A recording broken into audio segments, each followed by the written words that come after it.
Hello दोस्तों, स्वागत आप सभी का आपका अपनी चैनल बेसिक नॉलेज में। तो आज इस वीडियो में लोग देखने वाले हैं झारखंड बोर्ड कक्षा 9वीं का आप लोगों का सोशल साइंस का बहुत ही महत्वपूर्ण क्वेश्चन जो आपके एग्जाम में पूछा जाने वाला है। जी हाँ, तो एक भी क्वेश्चन को मिस नहीं कीजिएगा। चलिए सभी सवाल को देखते हैं हर एक प्रकार का, और इससे आप लोग एग्जाम में जरूर सवाल पूछा जाएगा। तो चलिए फटाफट से देख लेते हैं, और सारे दोस्तों को जरूर शेयर कर दीजिए एग्जाम की धुआंधार तैयारी के लिए।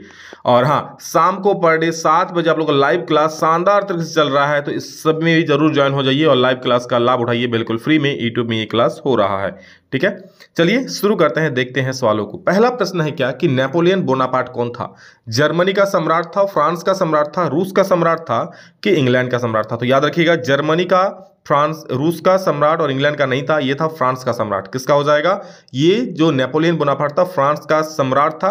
पहले हालांकि ये सेना में था, ठीक है, लेकिन इसका भाई ना ये बौना था, लेकिन बौना भले था, दिमाग बहुत तेज था, ठीक है, बट बौना की वजह से इसका बोनापार्ट नाम नहीं पड़ा है, इसका टाइटल है जो भी है, ठीक है, बट ये बहुत तेज दिमाग वाला था, जिसकी वजह से ये आगे जाकर फ्रांस का सम्राट बनता है। एक अच्छा शासक ही बनता है, बुरा नहीं बनता है। फ्रांस की जनता की सुख दुख का ख्याल रखता था।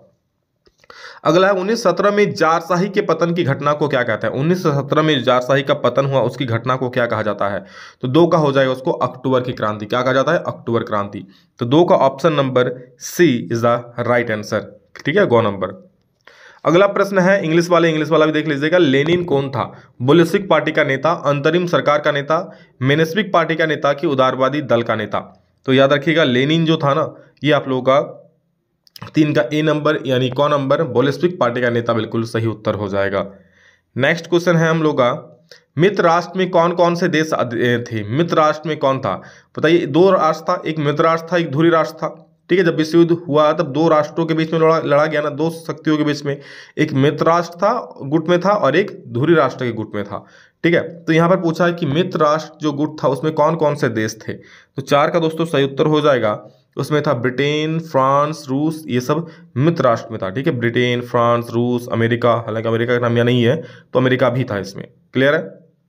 और दूसरे में था जर्मनी, जापान, इटली। और जो आपका धुरी राष्ट्र था ना, उसमें था जर्मनी, जापान, इटली। याद रहेगा। चलो आगे बढ़ते हैं, बहुत इंपॉर्टेंट एग्जाम पूछ सकता है। नेक्स्ट है, सन 1600 में भारत की कुल भूमि का कितना भाग कृषि अधीन था? 1600 ईस्वी में भारत में जितना भी भूमि है उसमें भाग कितना कृषि अधीन था, यानी कितना पर कृषि होता था या खेती होता था, इस प्रकार से। तो 5 का छठा भाग हो जाएगा। जी हाँ, ऑप्शन नंबर को बिल्कुल सही हो जाएगा।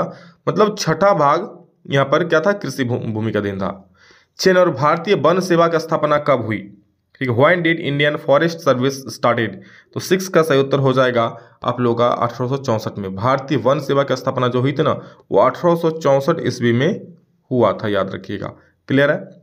अगला प्रश्न है, भाबर किसे कहते हैं? ऊंचे पहाड़ों पर स्थित घास के मैदान को, तटीय मैदान, पहाड़ी क्षेत्र में सूखे जंगल का इलाका को भाबर कहते हैं, या फिर इनमें से कोई नहीं? तो 7 का सही उत्तर हो जाएगा, जो पहाड़ी क्षेत्रों में सूखे जंगल का इलाका होता है, मतलब पहाड़ी इलाका है और उसमें जंगल सूख गया, उसको क्या बोलते हैं भाई? भाबर कहा जाता है। क्या कहते हैं? भाबर, मतलब भवरा गया, इस प्रकार से समझ सकते हो। अगला है, देखिए क्या और हाँ, आगे और अच्छे अच्छे वीडियोस आएंगे, तो एग्जाम में हर एक सब्जेक्ट में A+ ग्रेड लाने की भाई चैनल को सब्सक्राइब कर दीजिए। बहुत सारे बच्चे भूल जाते हैं और आगे जाकर पछताते हैं। ठीक है, तो विकास सर का वीडियो आप लोगों ने नहीं देखे हो इससे पहले, पहली बार सब्सक्राइब कर लीजिए। जिस पर हर एक बार बच्चे बेसिक नॉलेज से पढ़ करके फोड़ते हैं, और जो पढ़ाते हैं भाई वही एग्जाम में आता है। तो इसलिए आप भाई जो दे रहे हैं, पढ़ा रहे हैं, उसको पढ़ लो, सब्सक्राइब कर लो, तभी तो आप हर एक वीडियो को देख सकते हो ना। तो कॉमन्स किसे कहते हैं? साझा जमीन, साझा जंगल, साझा उद्योग, इनमें से कोई नहीं? तो कॉमन्स, कॉमन मतलब ये होता है जो कॉमन में होता है सब में, ठीक है। तो इसका सही उत्तर हो जाए साझा जमीन। जी हाँ, साझा जमीन को क्या, एक मिनट रुक जाओ, साझा जमीन को क्या कहा जाता था? कॉमन कहा जाता था। 8 का क नंबर बिल्कुल सही हो जाएगा। नेक्स्ट है 9 नंबर, क्या बोल रहा है? देखिए 9 नंबर बोल रहा है, क्रिकेट पिच की लंबाई कितनी होती है? तो ये तो आप लोग खेलते होंगे, बोल ही सकते हो ना आराम से, बिल्कुल 22 गज की होती है। भाई किसी का आंसर दो या ना दो, पर ये वाला जरूर सब लोग दे देगा ना, 22 गज होता है।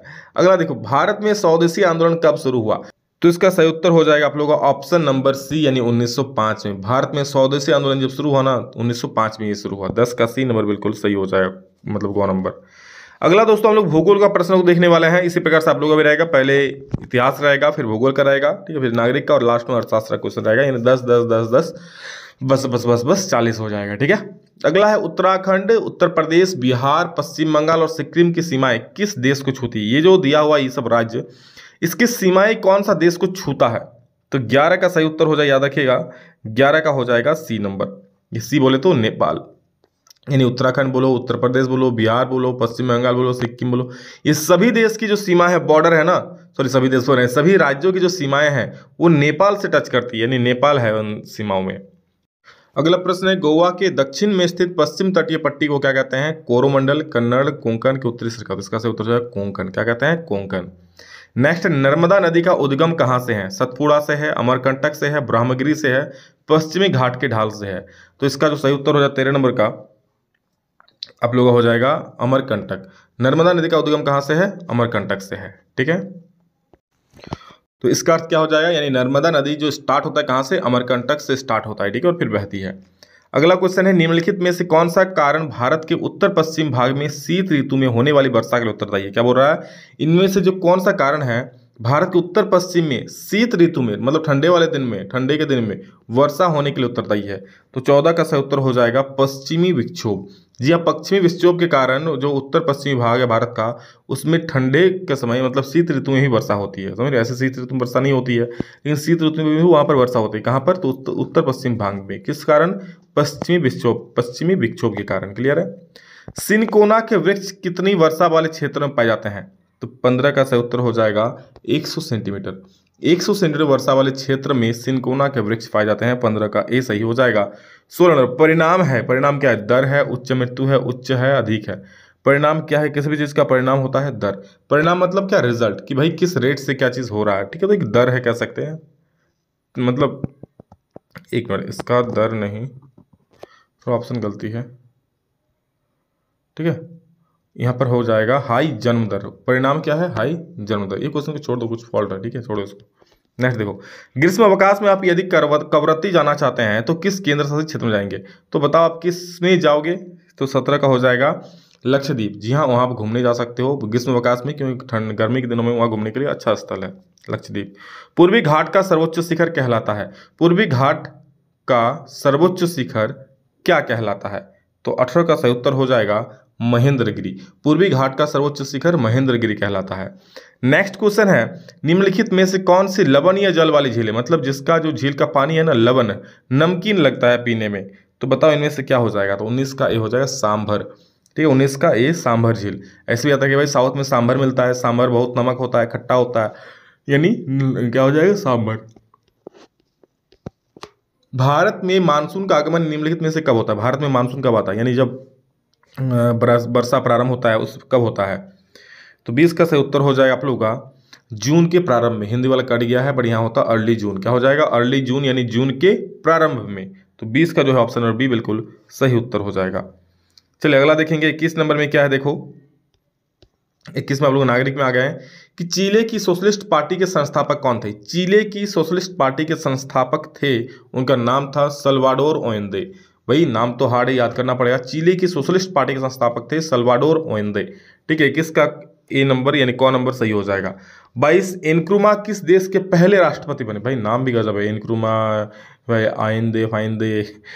ठीक है, 22 का हो जाएगा ऑप्शन नंबर बी धाना। एनक्रुमा किस देश के पहले राष्ट्रपति बने? तो धाना के। ठीक है, 22 का बी सही हो जाएगा, 22 का बी यानी ख।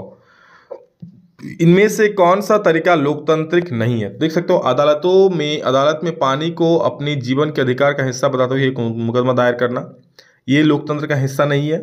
या फिर अगला चुनाव का बहिष्कार करके सभी पार्टियों को संदेश देना, सरकारी नीतियों के खिलाफ जनसभाएं करना, सरकारी अधिकारियों को पानी के लिए रिश्वत देना। कौन लोकतांत्रिक नहीं? तो बिल्कुल रिश्वत देना कहीं से भी लोकतांत्रिक नहीं है।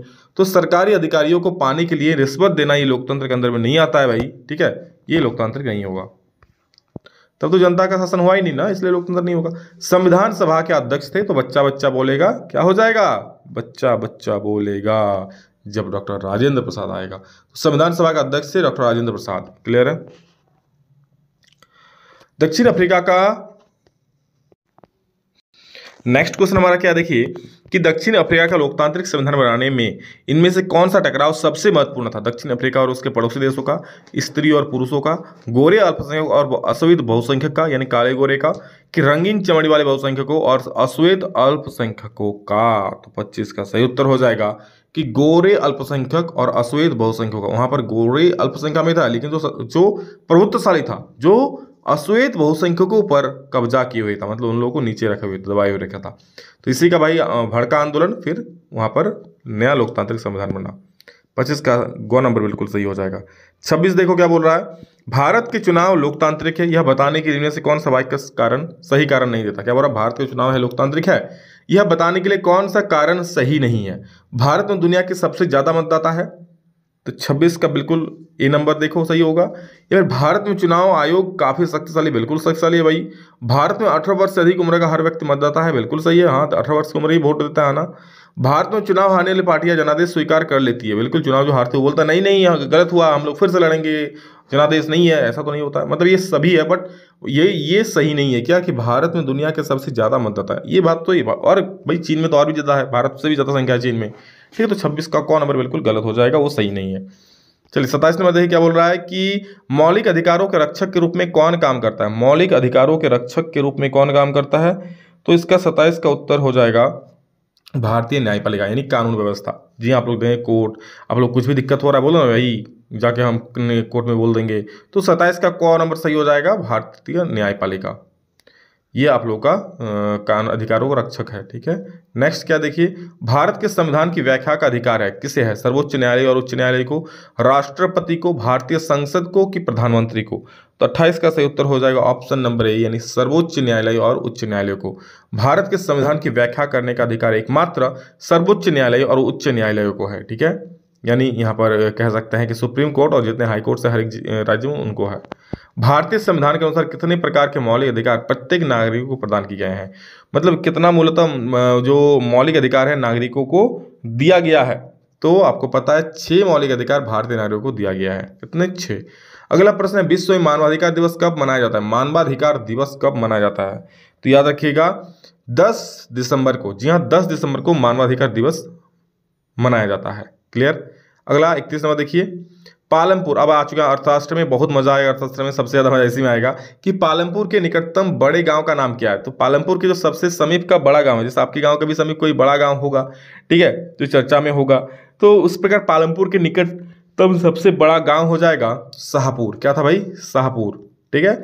भारत में आधुनिक कृषि सर्वप्रथम कहाँ आरंभ की गई। भारत में आधुनिक कृषि सबसे पहले कहाँ स्टार्टिंग किया गया, तो पंजाब, हरियाणा, पश्चिम उत्तर प्रदेश, इन राज्यों में किया गया सबसे पहला आधुनिक कृषि, क्योंकि इन राज्यों में ज्यादा खेती होता है ना, इस वजह से।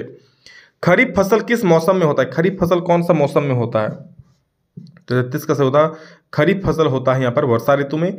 और बता दो रबी फसल होता है गर्मी के ऋतु में, ठीक है। कह सकते हैं रबी फसल वर्षा ऋतु में होता है, खरीफ फसल, रबी फसल जो है मतलब गर्मी के दिनों में होता है, खरीफ फसल वर्षा ऋतु में होता है। अगला है, कौन से कारक जनसंख्या की गुणवत्ता को बढ़ाते हैं। साक्षरता दर, लोगों का स्वास्थ्य, कौशल निर्माण, इनमें से सभी। तो 34 का सही उत्तर हो जाए आप लोगों का ऑप्शन नंबर डी। देखो साक्षरता दर तो आपकी गुणवत्ता को बढ़ाएगा ही, लोगों का स्वास्थ्य अच्छा रहेगा तब तो कुछ कर पाएगा, कौशल निर्माण जो भाई कुछ बनने का, कुछ सीखने का जो निर्माण है, उस सभी, ये सभी जो है जनसंख्या की गुणवत्ता को बढ़ाता है, आपके गुणों को बढ़ाता है, आप लोग अपने नए चीज सीख रहे हो। भारत में बेरोजगारी अधिक होने का मुख्य कारण क्या है। अशिक्षा है, अस्वास्थ्य है, गरीबी है, कि इनमें से सभी।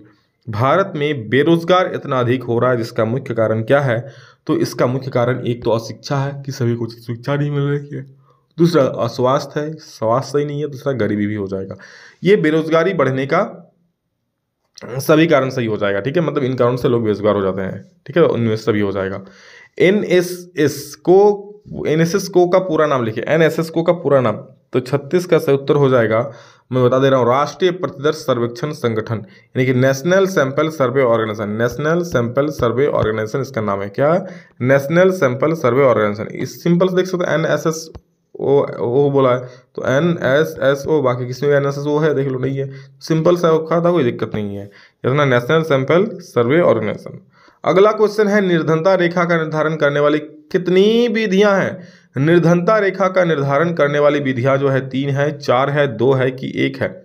तो 37 का दोस्तों सही उत्तर हो जाएगा ऑप्शन नंबर ग, यानी 2। निर्धनता रेखा का निर्धारण करने वाली विधियां कितनी है, 2 है।